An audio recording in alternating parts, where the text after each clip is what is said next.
자, 세계 시민이 된 실험 경제반 아이들, 우리 세진이부터 시작하겠습니다.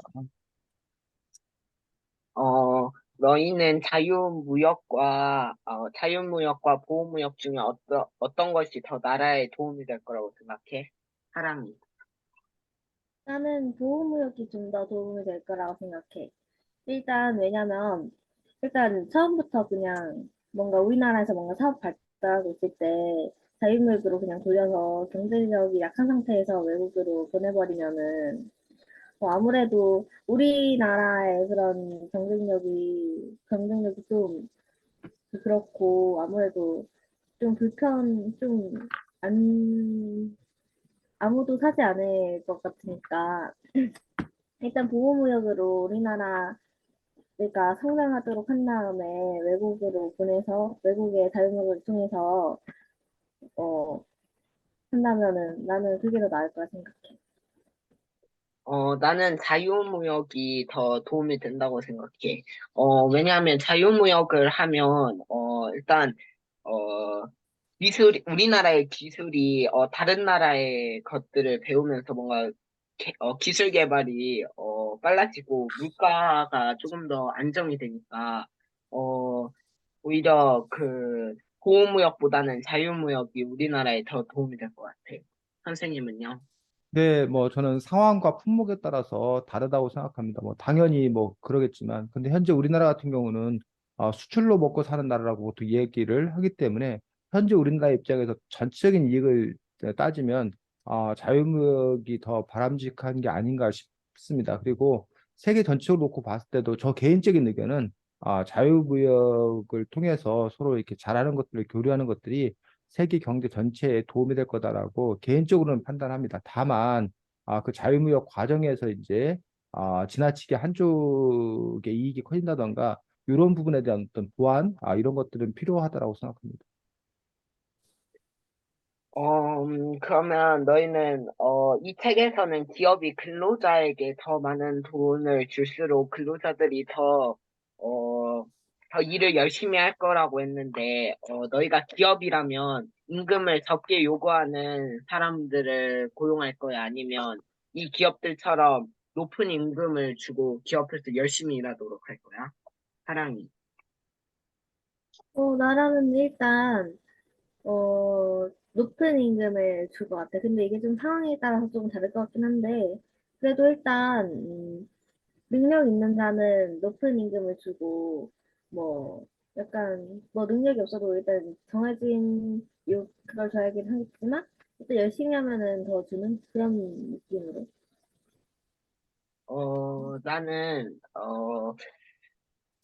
나는 그냥 싸게, 고용할 것 같아. 왜냐면, 높은 임금을 주고 고용하면 한 사람이 되게 열심히 하는 건데, 적은 돈으로 많은 사람을, 고용할 수 있으니까 적은 돈으로 많은 사람을 고용해서, 어, 일들을 더 빠르게 진행해 나갈 수 있도록 할 것 같아. 선생님은요?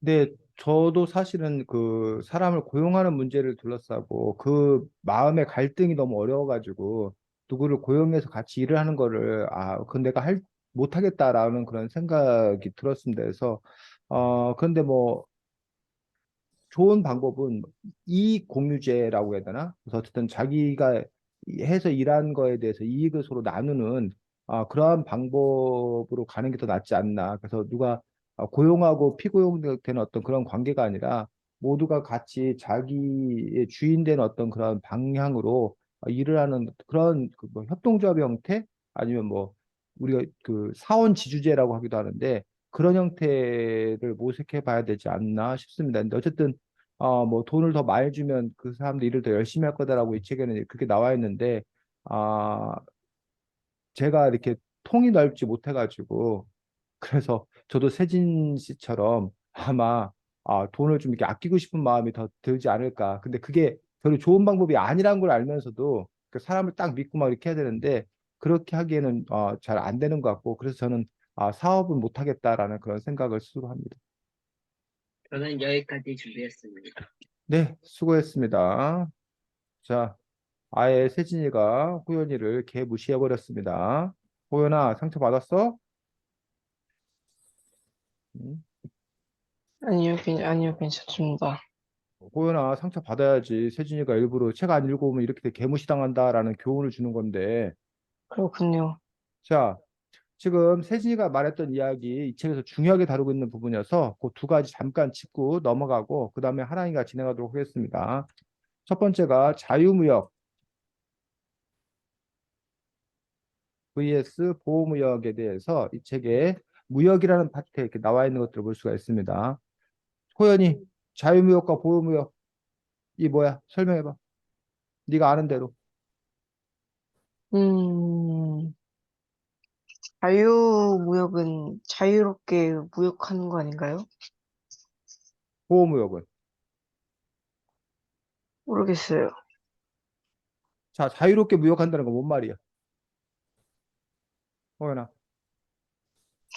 그러게요. 무역이 뭐야?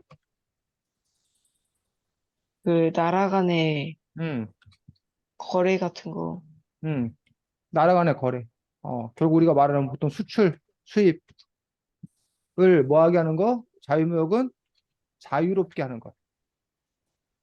이게 자유무역이겠지. 근데 보호무역은 자유롭게 하지 않아. 왜? 자기 나라 산업을 뭐 하기 위해서? 보호하기 위해서.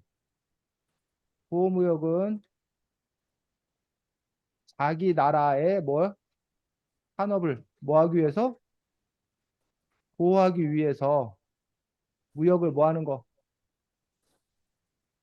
금지하는 거. 막는 것. 이걸 보고 우리가 뭐 한다고 그런다? 보호무역 한다는 거야. 즉, 뭐 하지 않는 거야? 수출 수입을 허락하지 않는 거야.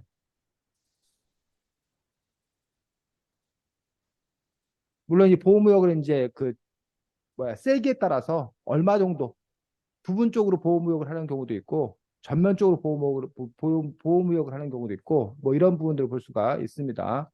자, 그래서 보호무역의 방법은 몇 가지가 있어. 보호무역 중에 가장 센 거는 아예 뭐 하는 거, 네, 무역을 아예 안 하는. 금지하는 거. 아예 외국 물품을 뭐 하지 않는 거야? 수입하지 않는 거. 우리 수입하지 않는다. 뭐 우리 수출하지도 않을 수도 있어. 수입 수출을 다 안 하는 수도 있고 수입은 안 한다. 수출만 한다. 어쨌든 무역을 금지하는 거. 수출 수입을 금지하는 거. 두 번째는 부분적으로.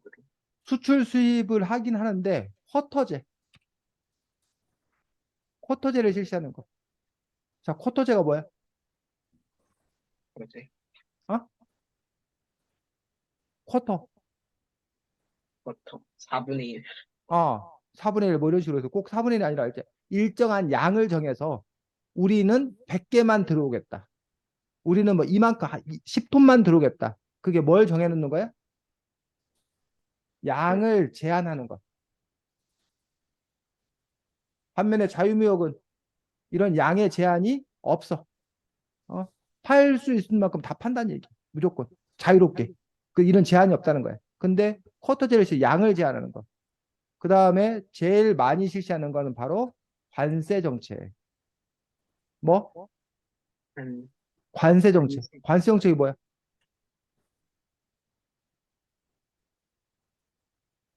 어? 관세 정책. 관세. 뭘 것 같아? 뭘 부과하는 거? 네. 세금을 부과하는 거. 어? 그 수입 수출할 때 세금을 부과하는 거.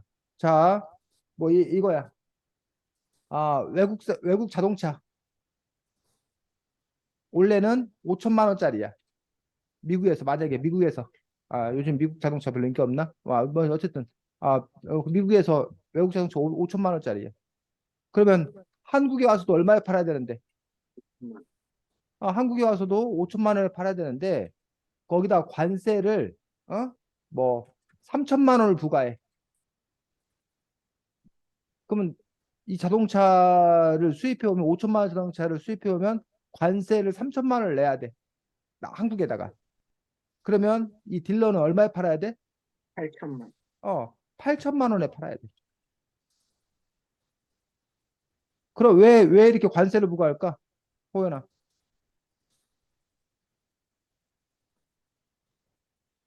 응? 왜 대한민국 국가에서 왜 이렇게 외국 자동차에 대해서 관세를 부과해? 그, 어, 까먹었어요. 어? 알고 있었는데 음. 사랑이 까먹었어요. 왜 관세를 부과해? 우리나라 음. 자동차를 더 사라고? 자, 봐. 우리나라 자동차도 한국에서 만든 자동차도 5천만 원이야, 만약에. 그러면 한국 자동차도 5천만 원이고 외국 자동차도 5천만 원이야. 근데 만약에 외국 자동차가 품질이 더 좋아. 그러면 같은 값이면 품질이 더 좋은 외국 자동차를 살 거 아니야. 그럼 한국 자동차가 안 팔려서 문제가 될 거 아니야. 한국 기업이 어려움에 처할 거 아니야. 그래서 관세 3천만 원을 부과함으로써 외국 자동차는 8천만 원이고 한국 자동차는 5천만 원이고 그러면 사람들이 비슷한 품질이면 굳이 외국 자동차를 살 이유가 없지. 대신 뭘 사? 한국 자동차를 살 거 아니야. 그러므로써 한국 자동차를 보호해 주는 거지. 판매를 보호해 주는 거지. 그리고 외국 자동차에 대한 수요를 좀 낮추는 거지. 이런 효과를 위해서 무슨 정책? 관세 정책을 취한다는 거야. 어? 근데 진정한 자유무역은 이러한 관세를 뭐 하는 거야? 이런 관세를 부과하지 않는 거야. 그리고 외국 자동차도 그냥 그대로 들어와서 그냥 판매하라는 거야. 어? 이런 부분에서 이제 자유무역과 보호무역이 이런 차이가 이렇게 있는 것들을 볼 수가 있다는 거야. 자, 자유무역을 하면 좋은 점이 어, 자유무역 다른, 좋은 점. 다른 나라의 기술이나 이런 걸 배울 수 있어요. 자, 소비자 입장에서 선택의 폭이 뭐해? 넓어진다. 넓어진다. 아, 뭐또 여러 나라 자동차 다 들어오니까 뭐 소고기, 뭐 미국산 소고기, 호주산 소고기 막 여러 나라 소고기 들어오니까 보호무역을 하면 우리 한국산 소고기만 먹어야 되잖아. 근데 여러 나라 소고기 들어오고 뭐 자동차도 여러 나라 자동차 들어오고 소비자 입장에서 선택의 폭이 넓어지는 그런 장점을 갖는다는 거야. 됐니? 네. 또 국내 기업의 경쟁력이 뭐 한다? 강화된다라고 주장하는 사람도 있어. 여기 아까 세진이가 말했던 그런 부분일 수도 있는데 외국 것과 경쟁해야 되니까 그 경쟁에서 살아남으려면 우리 국내 기업이 기술력이 뭐 한다는 거야? 높아진다는 거지. 응? 세진이가 동네에서 혼자 짜장면집을 해. 그럼 세진이가 그렇게 열심히 안 해도 된다는 얘기야. 왜? 어차피 짜장면 먹으러 올 사람들은 다 우리 동네, 우리 집 와야 되니까. 그런데 세진이네 집 옆에 하랑이가 짜장면집을 냈단 말이야. 그럼 이제 세진이는 그때부터 긴장하는 거란 얘기야. 왜? 열심히 안 하면 하랑이 짜장면집에 손님을 다 뺏길 수 있으니까. 그러면 최진이가 하랑이 짜장면집에 밀리지 않도록 새로운 기술을 개발하고 더 품질 서비스를 높이고 뭐 이럴 거란 얘기야. 그렇게 해서 국내 기업의 경쟁력이 뭐 될 거다? 강화될 거다. 그래서 결국은 소비자 입장이 좋아질 거다. 이런 것들이 이제 자유무역의 대표적인 좋은 점, 긍정적인 점. 또 우리 수출 기업이 어? 우리 수출 기업이 뭐야? 넓어진다. 수출 기업의 영역이 넓어진다. 3번 이게 무슨 말일까? 우리나라에서 수출하는 게 그러니까 자유무역에서 우리가 수입을 하는데 우리나라 수출할 가능성이 커진다는 거야. 이게 뭔 말일까? 우리나라도 다른 어, 나라에 수출을 어. 하면서 우리가 또 다른 나라에 수출할 수 있는 것들이 많아진다. 보호무역 하면 수출할 수 있는 게 별로 없는데 자유무역 하면 수출할 수 있는 게 많아진다고? 갑자기? 그리고 하랑이 무슨 말일까? 3번이. 음, 자, 하랑이하고 세진이가 있는데 세진이는 하랑이네 집에 와서 뭘 하나도 안 사 먹어. 응? 그러면서 세진이가 하랑이 보고 우리 집 와서 뭐 사 먹으라 그러면 하랑이가 가서 사 먹겠어, 안 사 먹겠어? 안 사 먹을 거 아니야. 근데 세진이가 하랑이네 집에 와서 뭘 자꾸 사가. 그러면서 세진이가 뭐라고 그래, 하랑이한테? 야, 너도 우리 집 와서 뭐를 좀 사가라라고 얘기할 수 있을 거 아니야. 즉, 우리가 보호무역을 하면서 다른 나라 물품을 안 사. 못 팔게. 그러면서 우리나라 물품을 가서 뭐 팔겠다 그러면 다른 나라가 우리나라 물품을 사줘 안 사줘? 안 사줄 거 아니야. 야, 너네도 우리나라 물건 안 사주잖아. 그러니까 우리나라도 너네 물건 뭐 할 거야? 안 사줄 거 이럴 거 아니야. 근데 자유무역을 하면 야, 우리 너희도 우리나라에서 마음대로 물건 팔 수 있잖아. 그러니 우리도 너희 나라 가서 물건을 뭐 하게 해줘라? 마음대로 팔게 해줘라 그럴 거 아니야. 이해가? 우리나라에서 관세를 부과하지 않으니 너희도 우리나라 수출품에 대해서 뭐 하지 말아라. 관세를 부과하지 말아라고 요구할 수 있잖아. 근데 우리가 높은 관세를 요구를 해. 그럼 그 나라도 똑같이 우리나라에 대해서 뭐 할 거야? 높은 관세를 요구할 거 아니야. 그럼 우리나라 수출 기업이 힘들어질 거 아니야. 지금 요 세 가지 다 이해되니? 어? 자, 그래서 이게 자유무역의 좋은 점이에요. 반면 보호무역, 보호무역의 좋은 점은 뭐냐라는 얘기야. 응?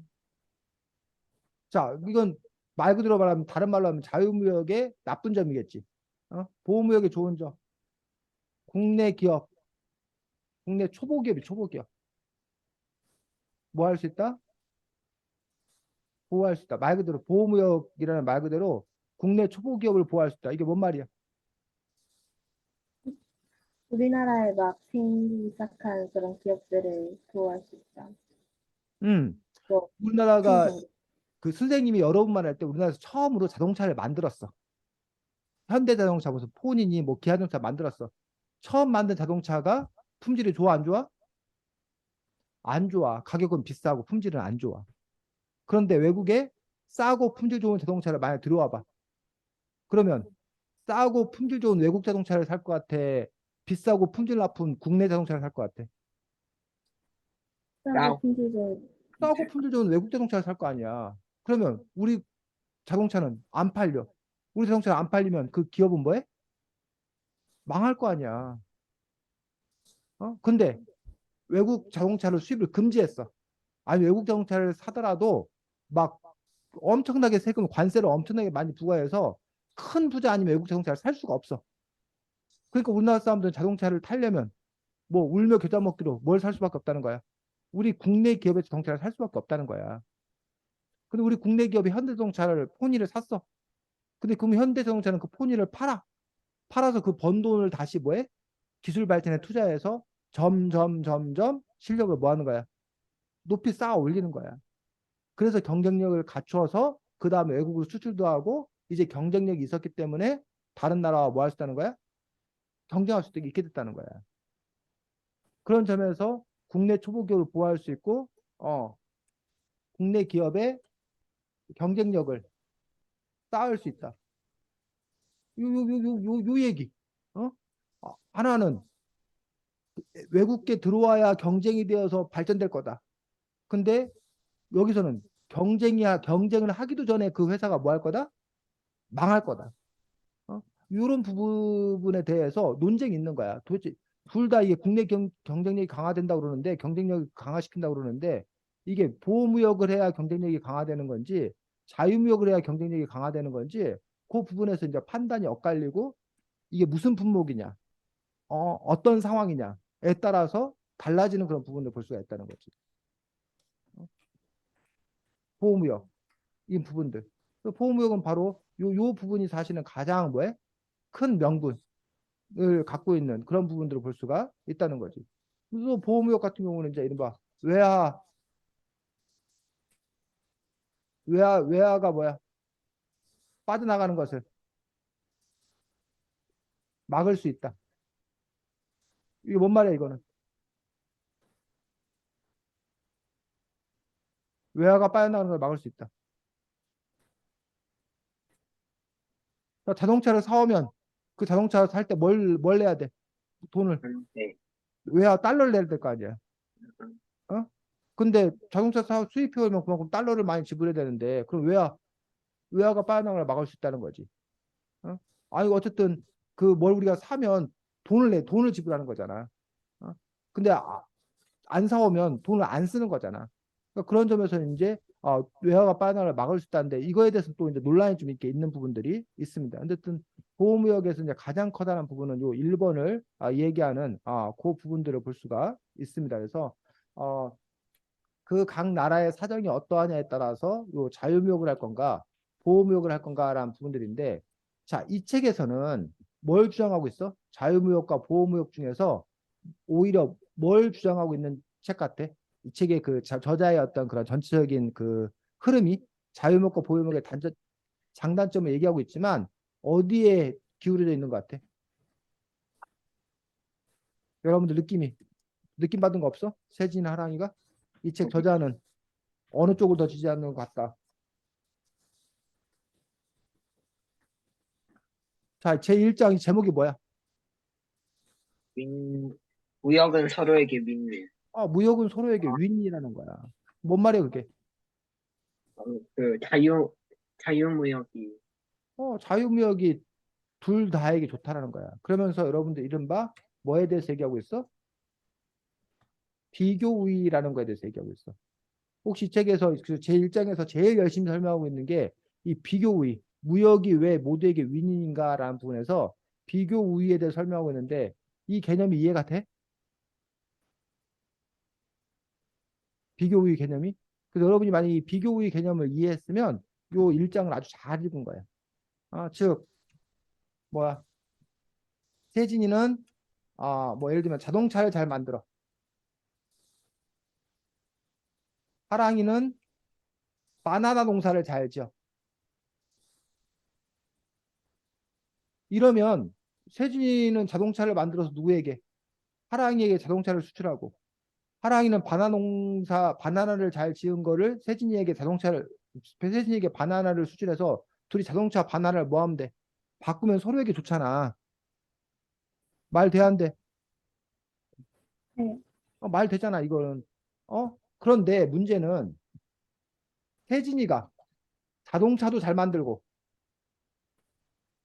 바나나도 바나나 농사도 더 잘 짓는다. 하랑이는 자동차도 잘 못 만들고 바나나 농사도 잘 못 짓는다. 자, 이러면 무역이 될 것 같아, 안 될 것 같아? 이러면 무역이 돼야 안 돼? 어? 안 돼요. 어, 우리는 보통 서로 잘하는 게 있어갖고 세진이 자동차를 잘 만드는데 바나나 농사는 못 짓고 하랑이는 바나나 농사를 잘 짓는데 자동차를 잘 만들고 이럴 때 우리는 무역이 일어나는 거에 대해서 우리가 알고 있어. 근데 이 책의 주장은 그리고 원래 무역론자의 주장은 이 상황 세진이가 자동차도 만들고 바나나 농사도 더 잘 지어. 하랑이 자동차도 못 만들고 바나나 농사 잘 못 지어. 그런데도 세진이와 하랑이 사이에 무역이 일어나고 세진이 하랑이 모두에게 뭐라는 거야? 윈윈이라는 거야. 요게 바로 비교 우위론이야. 요 이야기를 설명하고 있는 거야. 요 이야기. 자, 그 얘기가 어디 나오냐면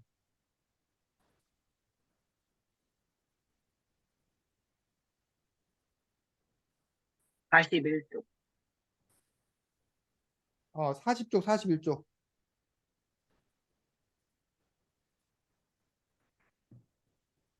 자, 로빈슨 크루스하고 누구야? 프라이데이에 대해서 얘기하고 있어. 로빈슨 크루스는 8시간 일할 때 코코넛을 몇 개 생산해? 24개, 24개 생산해. 프라이데이는 12개. 12개 생산해. 누가 더 잘해? 로빈슨 크루소. 로빈슨 크루스가 더 일을 잘해. 자, 물고기를 몇 마리 잡아? 로빈슨 크루스는 16마리, 16마리 잡아. 프라이데이는 4마리. 4마리 잡아. 누가 더 잘 잡아? 로빈슨 크루소. 로빈슨 크루스가 더 잘 잡는단 말이야. 그러면 코코넛 24개 만들고 물고기 16마리 잡으니 로빈슨 크루소 입장에서 프라이데이하고 뭐 할 이유가 없다는 거야. 교환. 무역 교환할 이유가 없잖아. 우리가 알기로 있기로는 아까 여기 세진이가 자동차 잘 만들고 바운서 잘 짓고 하랑이는 자동차 잘 만들고 바운서 잘 못 지면 서로 이렇게 할 이유가 없는 걸로 생각하잖아. 그런데 이 로빈슨 크루소와 프라이데이 뭐 이걸 나라로 친다면 이 두 나라에 뭐 하는 게 낫다고? 무역을 하는 게 낫다는 거야. 이 책의 주장은. 근데 왜 도대체 아니 로빈슨 크루소 입장에서 도대체 왜 무역을 해야 되는지 이해가 안 되잖아. 근데 그 부분에서 여러분들이 이 부분이 이해가 되냐고. 어? 자, 그래서 지금 교환 여부에 따른 소비량 비교 그 밑에 보여? 그 밑에 표. 책 보고 있니? 네. 40쪽에? 네. 자, 로빈슨 크루소가 왜 코코넛을 12개이고 물고기는 8마리야? 음,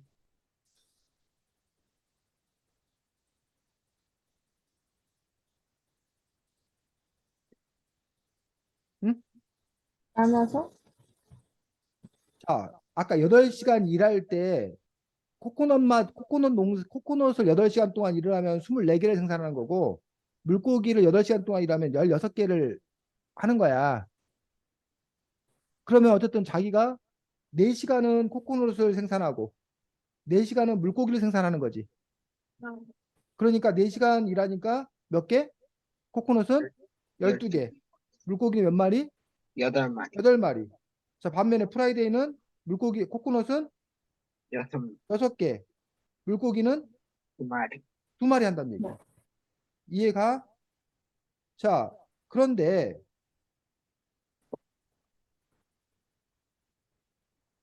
요거를 뭐 했을 때? 교환.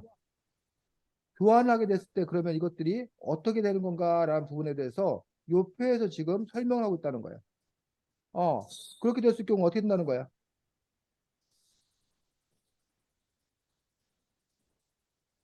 코코넛은 그대로 몇 개? 12개.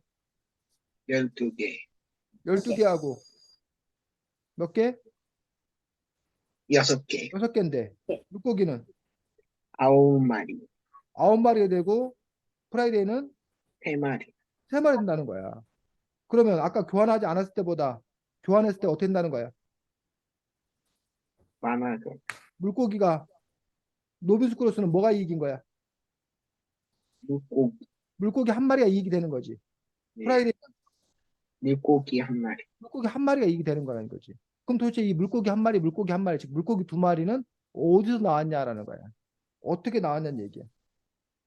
자, 그 부분에 대해서 이제 설명하고 있는 그런 부분들이 결국은 로빈슨 크루소는 뭐만 생산하는 거야?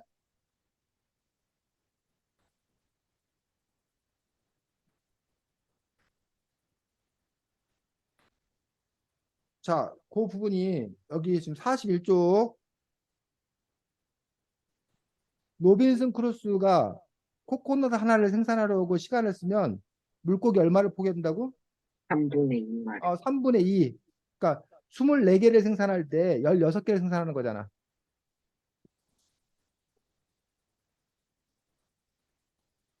코코넛 24개를 생산할 때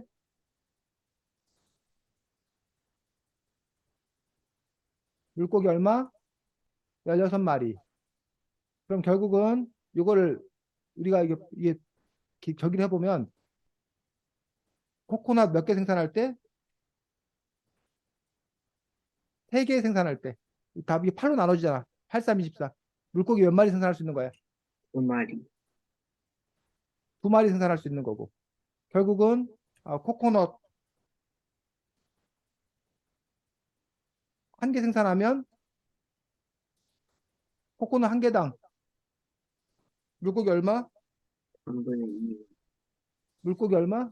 3분의 2. 2를 생산하는 거지. 코코넛 한 개에 물고기 3분의 2. 요거 보여? 계산 맞아? 네. 요 부분에 대해서 좀 설명을 하고 있는 걸 볼 수가 있다는 얘기야. 자, 근데 누구는? 이건 로빈슨이야. 프라이데이. 근데 프라이데이는 코코넛 몇 개? 12개, 12개를 생산하는 동안 물고기 4마리. 4마리 생산해. 그러면 코코넛 3개를 생산하는 동안 물고기 한 한 마리. 마리. 그러면 코코넛 한 개당 물고기 얼마? 3분의 1. 3분의 3분의 1마리를 생산하는 거랑 마찬가지라는 얘기. 됐어? 네. 자, 그러면 노빈슨이 결국은 뭐야? 코코넛 한 개 생산할 때 물고기 3분의 1을 포기하고 프라이드는 코코넛 한 개 생산할 때 물고기 3분의 1마리를 포기한다고 그랬지. 근데 요거를 이제 뭐 해보자고? 기준을 거꾸로 바꿔보자고. 이거는 이거 여태까지는 누구 중심으로 생각했던 거야? 뭘 기준으로 여태까지는 따졌냐면 코코넛을 기준으로 따졌던 거잖아. 근데 이번엔 뭘 기준으로 생각해 보자고? 물고기. 물고기 기준으로. 자, 물고기 16마리, 물고기 2마리. 그대로겠네.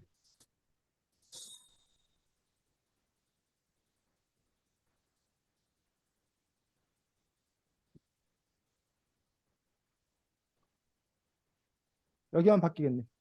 자, 물고기 한 마리,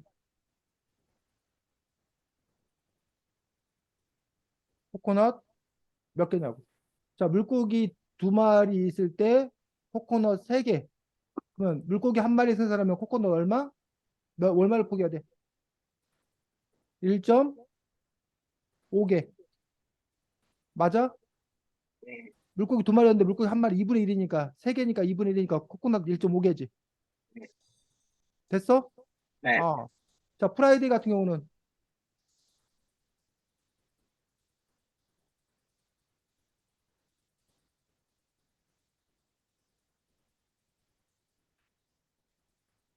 하고 이거 바뀌는 거지.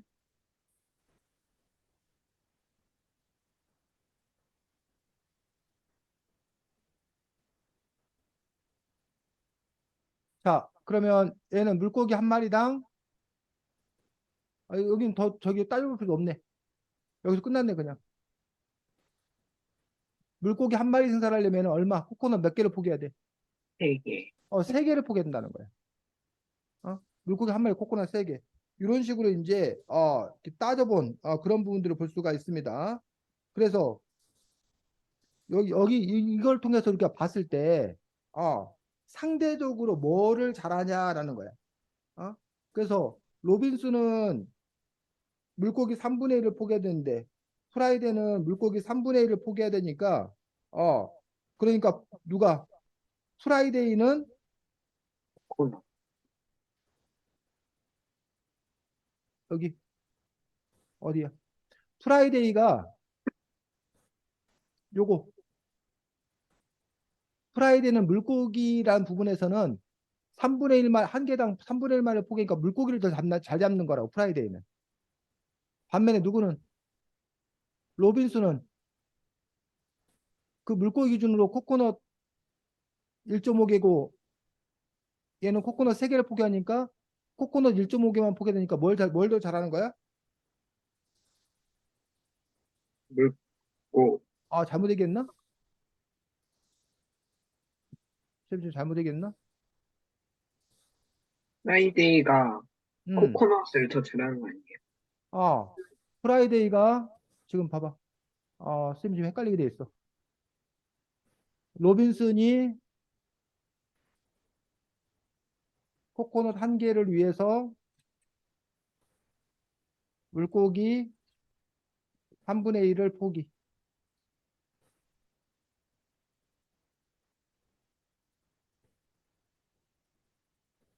프라이데이는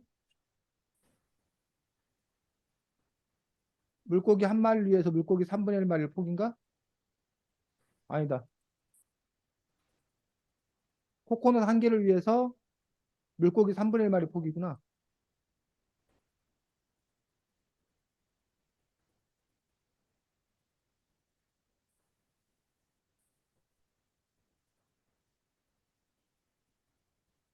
그다음에 또 로빈슨이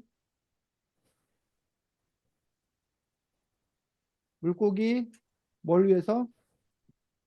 한 마리를 위해서 코코넛 1.5개?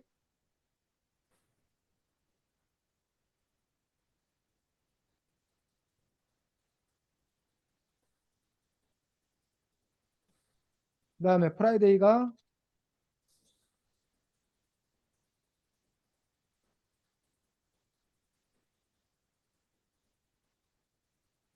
물고기 한 마리 위해서 코코넛 몇 개 포기? 네 개, 네 개, 세 개? 세 개 포기.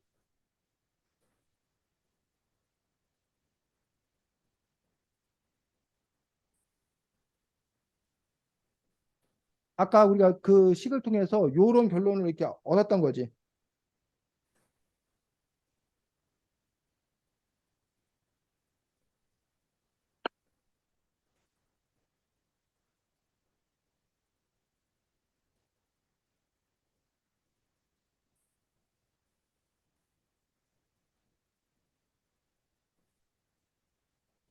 그래서 로빈슨이 물고기를 뭐 하고? 아이고.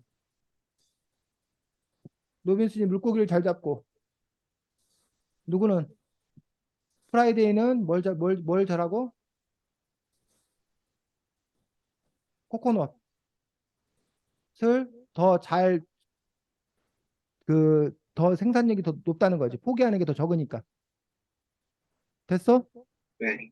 뭐 이런 점에서 이제 로빈슨은 물고기에 더 비교 우위가 있고 프라이데이는 코코넛에 더 비교 우위가 있다라고 얘기하고 있는 것들을 볼 수가 있습니다. 그래서 누구는 로빈슨은 뭘 잡고 물고기, 물고기를 잡고 누구는 프라이데이는 뭘 잡고 프라이데이는 코코넛을 코코넛, 생산하고 그러고 난 다음에 이걸 뭐 하는 게 교환, 교환하는 것들이 서로에게 뭐가 된다? 이, 이익이 된다. 라는 그런 부분들에 대해서 설명하고 있고 요걸 보고 우리가 뭐라고 그런다? 비교 우위. 비교 우위라고 얘기하는 것들을 볼 수가 있다는 거지. 그래서 무역을 해야 되는 이유에 대해서 이렇게 설명을 하고 있는 거예요. 그래서 결국 이거는 분업을 하자는 거예요. 각자가 잘하는 것들을 한 다음에 그 다음에 이것들을 뭐 하는 것들이 서로 교환하는 것들이 그것들이 더 낫다라고 얘기하고 있습니다.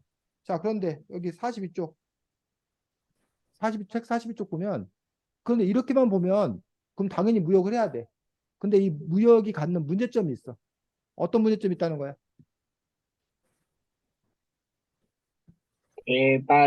개발도상국의 첨단 산업이 발전이 지체되는 문제. 왜? 왜 그런 문제가 생길까, 세진아? 음, 그러니까 세진이는 자동차가 비교 우위가 있으니까 세진이는 자동차를 계속 만들어. 근데 하랑이는 바나나 농사가 비교 우위에 있다. 하랑이는 바나나 농사만 지으라고 그러는 거야. 그러면 앞으로도 계속 하랑이는 뭐만 지어야 된다는 거야? 바나나 바나나. 농사만 짓고 있어야 되는 거야. 세진이는 계속 자동차를 계속 발전시키고. 그럼 하랑이가 세진이처럼 자동차라는 그런 고부가 가치를 따라잡을 그런 방법이 뭐하다는 거야? 없다는 거야. 현재 상태를 이렇게 고착화시킨다는 거야. 역전시킬 수 없다는 거야. 그런 점에서 이 비교우위론이 갖는 그러한 문제점에 대해서 이야기하고 있는 것도 볼 수가 있다는 거야. 그 다음에 여기에는 또 하나 빠져 있는 게 뭐냐면 세진이하고 하랑이가 만약에 무역을 하면 뭐 해야 돼? 옮겨야 되잖아. 옮겨야 되잖아. 운반 비용이 되잖아. 운반 비용. 근데 이런 운반 비용이나 이런 것들을 여기는 지금 계산하고 있지를 않은 거야. 근데 만약 운반 비용이 더 많이 든다. 이렇게 되면은 이 무역을 할 필요가 없게 되는 거지. 그런 여러 가지 변수가 사실은 또 함께 고려돼야 되는 그런 부분들을 볼 수가 있습니다. 자, 그 다음에 아까 세진이가 얘기한 그 부분들이 임금에 대해서 이야기하고 있는 부분들을 볼 수가 있습니다. 그래서 사람들이 230쪽이네. 230쪽.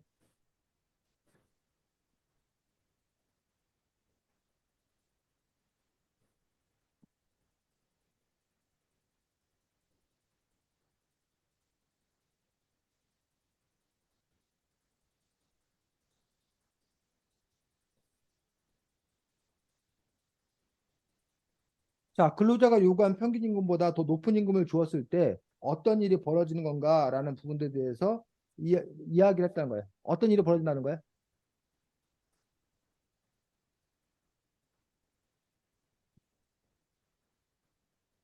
아까 세진이가 얘기했던 거. 응? 어? 월급을 더 많이 주면 어떤 일이 벌어진다는 거예요? 그, 그, 근로자들이 더 일을 열심히. 근로자들이 더 열심히 일을 해서 오히려 생산력이 높아지다는 얘기야. 그래서 효과적이라는 얘기야. 근데 현실에서 그것들이 작동하지 않는 경우도 있어. 그래서 대부분의 경우는 사실은 이렇게 근로자들은 그걸 요구해. 네가 먼저 뭐 해라? 월급을 올려줘라. 그럼 우리가 열심히 일해서 너에게도 더 큰 일이 될 거다. 그런데 사장님은 거꾸로 얘기해. 너네들이 열심히 일을 해라. 그러면 내가 월급을 뭐 할 거다? 음, 더 줄 거다. 그 서로 네가 먼저 그러느라고 지금 이게 잘 안 되고 있거든. 근데 사장님이 먼저 월급을 먼저 많이 올려줬어. 그랬을 경우에 지금 사원들이 더 일을 열심히 해가지고 더 이렇게 그 생산성이 높아지고 그 서로가 서로에게 윈윈되는 그런 효과를 가질 수 있어. 그런데 그게 작동이 안 되는 경우가 있다고. 어떤 경우에 작동이 안 될 수 있을까?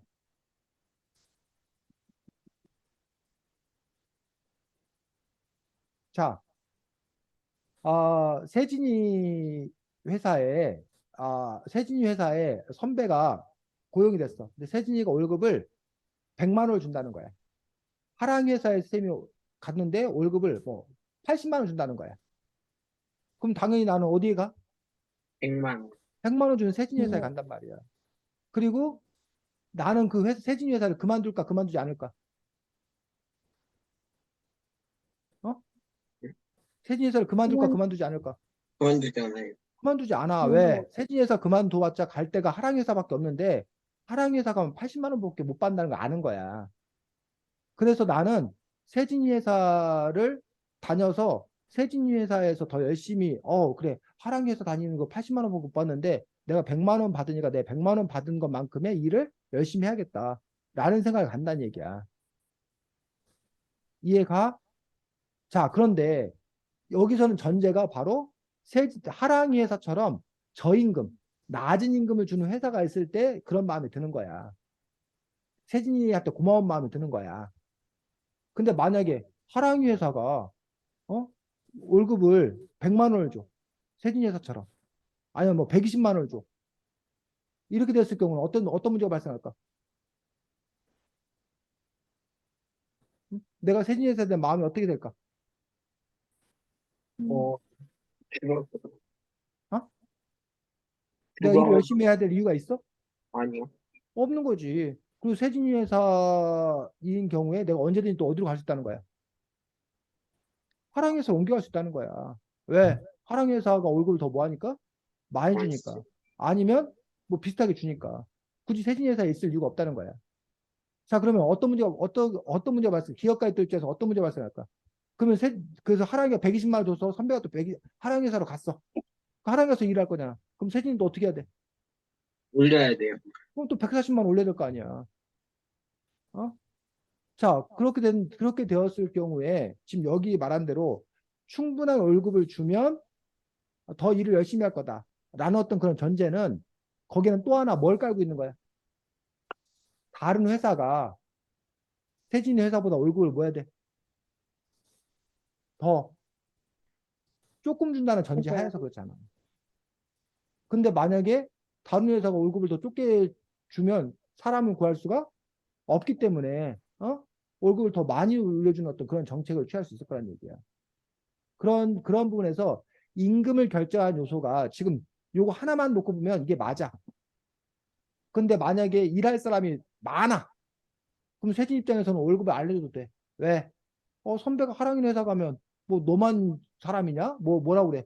너 말고도 일할 사람 많다. 음, 그래서 세진이 회사에서는 월급 굳이 안 올려주고도 일할 사람들 많기 때문에 몰려갈 거란 얘기야. 반대로 일할 사람이 뭐하면 부족하면 일할 사람이 부족하면 어떻게 해야 돼? 세진이 회사에 일할 사람 없으면 망하잖아. 그 세진이 회사에서는 뭐 할 음, 수밖에 없다는 거야. 월급을 올려줄 수밖에 없다는 거야.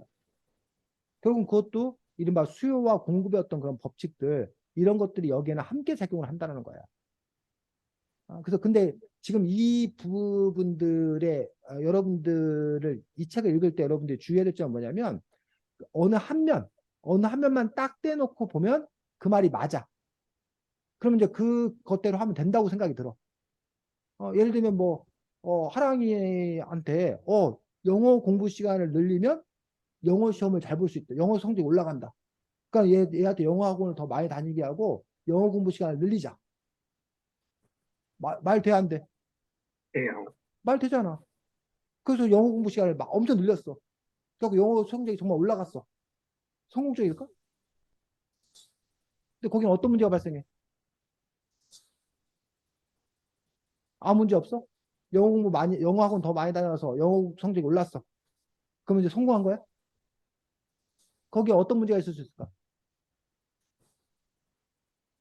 다른, 그렇지. 영어 공부하느라고 수학 공부를 못한 거야. 국어 공부를 못한 거야. 영어 점수 20점 올렸어.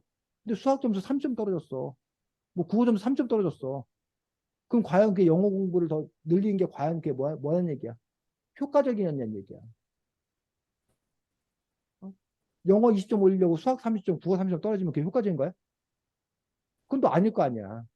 그런 점에 있어서 여러분들이 그 한 가지 요소, 이렇게 하면 어떻게 된다는 그 한 가지 요소만 볼 것이 아니라 다른 요소 같이 봐야 한다는 거야. 오늘 선생님이 무슨 그 뉴스를 보니까 뭐 커피를 3잔 이상 마시면 뭐 고혈압인가 뭐 이 발병률이 더 낮아진다는 그런 연구 수치가 나왔다는 거야. 그러면 그러면 그 사람들이 뭐 거짓말한 건 아니겠지. 뭐 실험을 통해서 이렇게 증명을 했겠지. 그러면 커피 3잔을 막 마셔. 그래서 고혈압은 떨어져. 그럼 끝난 걸까? 거기는 어떤 문제가 있는 거야? 걸 못어요. 다른 문제나. 커피 3잔을 마실 때 우리 사람의 몸에 고혈압만 있는 게 아니잖아. 다른 여타의 질병도 있는 거잖아. 그럼 커피 3잔을 마실 때 그럼 다른 여타의 질병도 전체적으로 건강하게 만들어 주는 건지 아니면 고혈압만 저기 하고 뭐 다른 건 엄청나게 수치가 나빠지는 건지 우리가 이런 부분들을 함께 고려하고 함께 판단해야 된다는 거지. 이해가? 선생님 지금 얘기하려는 바가. 그래서 여러분들이 이 책을 읽을 때, 이 책이 여러 가지 갖는 장점들이 많이 있어. 경제에 대해서 이렇게 설명해 준 어떤 그런 장점이 있는데, 너무 근데 그 한 부분만을 놓고 그 보는 것들에 대해서 그것을 일반화시키거나 전체 적용하거나 그러진 않아야겠다는 거지. 다른 요소는 또 뭐가 있는지에 대해서 여러분들이 종합적인 고려가 필요하고 종합적인 판단할 수 있어야 된다는 거지. 자, 하랑이 진행하겠습니다. 어, 이 책의 107페이지에 나온 묵나누기 게임에서 자신이 만약에 응답자라면 상대 상대가 9대 1의 비율을 제시해서 이렇게 거래를 하자고 이렇게 말을 한다면은 어떻게 대답을 할 것 같아? 수학을 같이 거절을 할 것 같아? 혜진, 나는 거절을 할 것 같아. 왜냐면, 당연히 자기에게는, 너무 이익이 없는 거고, 상대한테만 너무 유리하게 해주는 것 같아서 나는, 어, 그냥 수락하지 않고 거절할 것 같아. 나도 대부분의 경우에는 거절할 것 같아. 일단 되게 약간 뭐 실제로 그렇다는 건 아닌데 약간 먹다 남은 걸 주고 약간 이거 먹어라 이런 식으로 이런 말투인 것 같아서 기분이 일단 나쁘기도 한데 근데 만약에 이 전체적인 가격 그게 한 10,000원 정도면은 그냥 바로 거절할 것 같은데 그냥 전체가 1억, 100억 이런 식으로 좀 큰 금액이면은 나랑 무조건 일단 자존심이 상하더라도 일단 찬성할 것 같아. 선생님은요? 네, 저도 하랑이와 비슷한 그 마음입니다. 세진처럼 잘생기고 착한 애가 그렇게 한다면 받아줄 것 같습니다. 그런데 이상하게 생긴 뭔지 좀 기분 나쁘게 생긴 애가 그렇게 한다면은 안 받아줄 것 같고 일단 그런 사람이 누구냐 이런 부분도 상당히 중요할 것 같고 그때 저의 어떤 그런 재정 상태 뭐 이런 부분들도 좀 이렇게 영향을 미칠 것 같고 근데 하랑이가 말했던 대로 그 돈의 규모 뭐 이런 부분도 영향을 미칠 것 같습니다. 그런데 어쨌든 그게 뭐 이렇게 내가 돈이 충분하고 근데 그 사람이 나를 기분 나쁘게 하고 그러면 일단은 안 받을 가능성이 저도 크다고 생각합니다. 163쪽에 약간 이런 내시 균형이랑 대수의 딜레마 이런 상황이 나오는데 어 이게 그러니까 여기서 나온 예시로는 그 용의자가 서울 경제로 취직을 받는데 한쪽이 자백하면 그 사람은 수사에 협조하는 부분을 풀려나고 자백하지 않은 쪽은 7년형을 받는데 둘 다 혐의를 부인하면은 1년 모두 1년형, 둘 다 자백하면 모두 5년형을 받는 상황이라고 이런 식으로 만약 이런 상황에 처해 있으면은 너라면 어떤 선택을 할 것 같다? 혜진이. 나는 그냥 둘 다 죄가 없다고 말할 것 같아. 왜냐면 형이 짧은 1년형이니까 죄가 없어요. 두 명 다 그렇게 하면 다른 것들에 비해서, 형이 짧으니까 나는, 어, 서로 무죄라고 할 것 같아. 나도 자백을 일단 할 것 같아.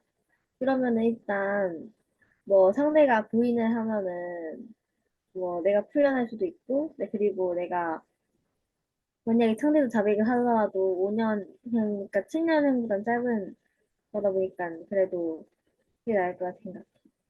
선생님은요? 네, 저도 이번에도 파트너가 누군가에 따라 달라질 것 같습니다. 하나님 것처럼 믿을 만하고 신뢰가 있는 사람이라면, 믿고서, 그래, 우리는 무죄입니다. 뭐 이렇게 하겠지만, 세진이처럼 얍삽한 놈이라면, 저놈이 분명히 나를 배신할 거야. 이렇게 머리가 굴러가지고, 아, 저가 유리한 그런 방향으로 가지 않을까 싶은, 그래서 상대가 누구냐에 따라서, 상황이 어떤 상황이냐에 따라서 좀 많이 달라지지 않을까라고 생각을 합니다. 뻥세진인 거 알지, 세진아? 아니요? 아니야? 상처받았어요. 상처받았어? 하랑이. 나도 이제 다 수고했습니다. 자, 하랑이가 또 이 책에서 또 중요하게 다루고 있는 두 가지 문제에 대해서 잘 지적을 해 주었습니다. 자, 첫 번째라는 부분들에서 우리 인간이 합리적인 선택을 한다면, 아니, 저 사람이 10,000원 중에 나한테 1,000원 주고 자기가 9,000원 갖는다 하더라도 어쨌든 내가 얼마를 갖는 거야? 1,000원을 갖는 거잖아. 선택을 안 하면 빵원인데. 그럼 1,000원을 가지면 1,000원을 갖는 게 분명히 뭐라는 거야? 나한테 이익이 된다는 얘기야.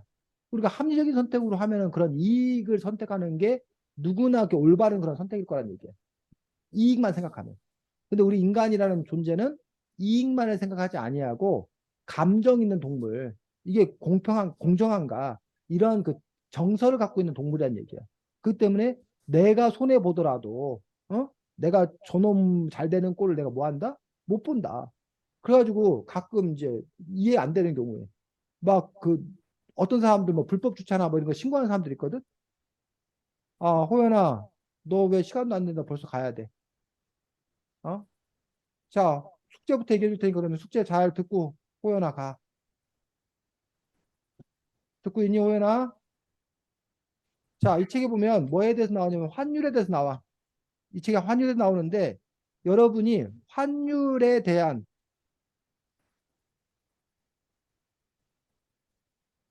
설명글 쓰기. 어? 초등학생도 이해할 수 있는, 초등학생도 이해할 수 있게 환율에 대한 모든 것.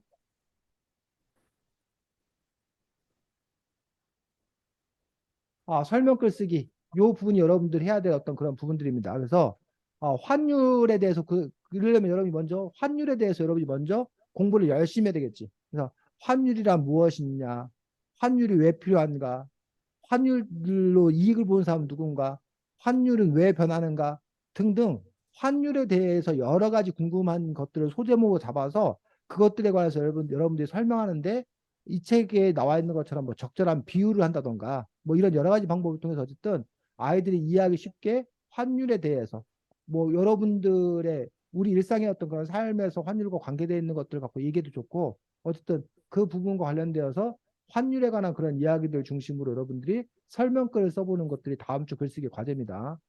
호연아, 호연아, 숙제 예, 알았니? 알았어? 예, 호연아, 예, 다음 주에는 이제 핑계 대지 마. 예, 어? 뭐 예, 못했다든지 다 못했다든지 이제 이딴 핑계 이제 그만 들었으면 좋겠어. 예, 갈수록 심해져가지고 쌤 이제 화나.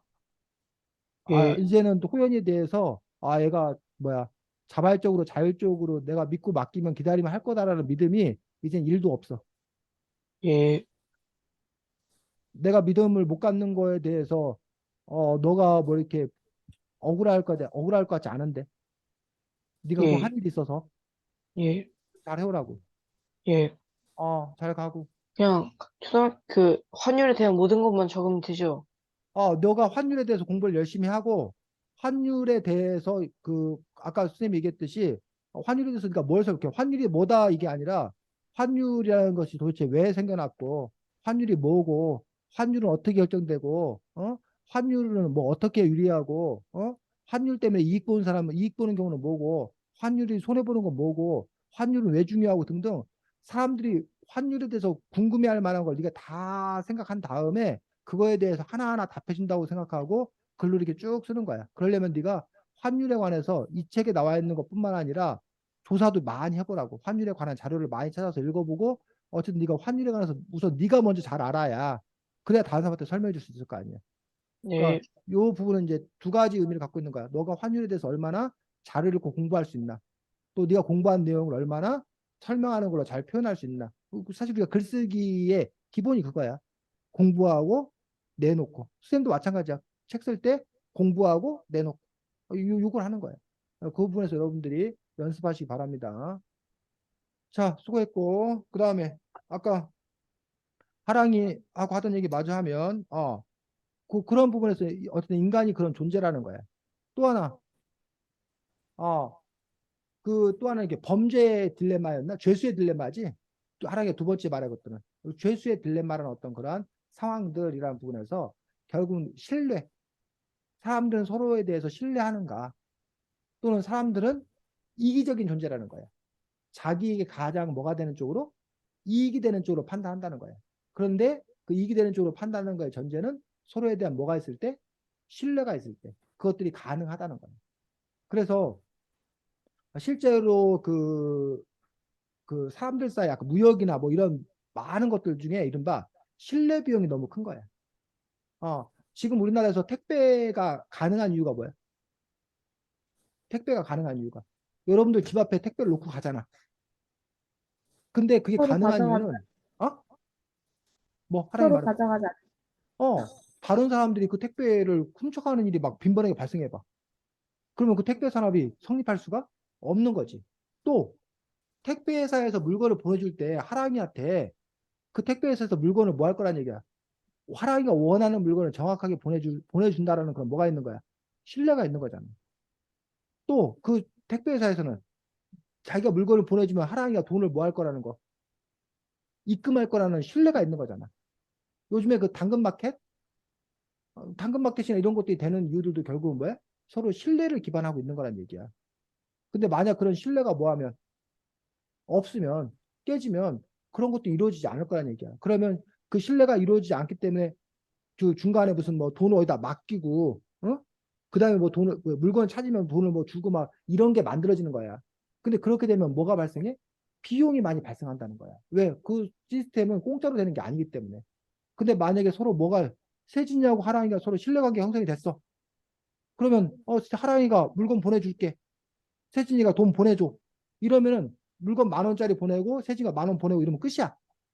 근데 하랑이가 내가 물건 보냈는데 세진이 네가 돈 안 보내주면 어떡해? 믿을 수 없어. 그럼 세진이는 또 뭐해? 내가 돈 보냈는데 네가 이상한 물건 보내거나 물건 안 보내주면 어떡해? 나 믿을 수 없어. 그러면 이제 세진이가 그 선배가 그럼 서비스. 내가 서비스 당신이 그거 확인되어야 내가 이거를 돈을 보내주는 서비스를 내가 제공합니다. 선배가 그런 서비스를 제공을 해. 그럼 세진이가 먼저 돈을 10,000원을 보내. 그럼 하랑이는 세진이한테 물건을 보내. 그러면 세진이가 물건 보고 오케이 하면 선배가 하랑이한테 뭐해? 돈을 줘. 요런 식으로 하는 거야. 그럼 선배는 거기서 그거를 공짜로 할까? 아니라면 그 수수료를 받단 말이야. 1,000원을 수수료를 받단 말이야. 그럼 하랑이하고 세진 사이에는 원래는 10,000원이면 거래가 될 일을 선배가 1,000원을 저기 하니까 세진이는 뭐 1,500원을 내고 하랑이는 9,500원만 받고 그게 비용 부담을 해야 된다는 거야. 이런 점에서 그 신뢰라는 어떤 그런 부분들이 사회적 자본으로서 아주 중요한 역할을 하고 있는 것 같아요. 경제에서.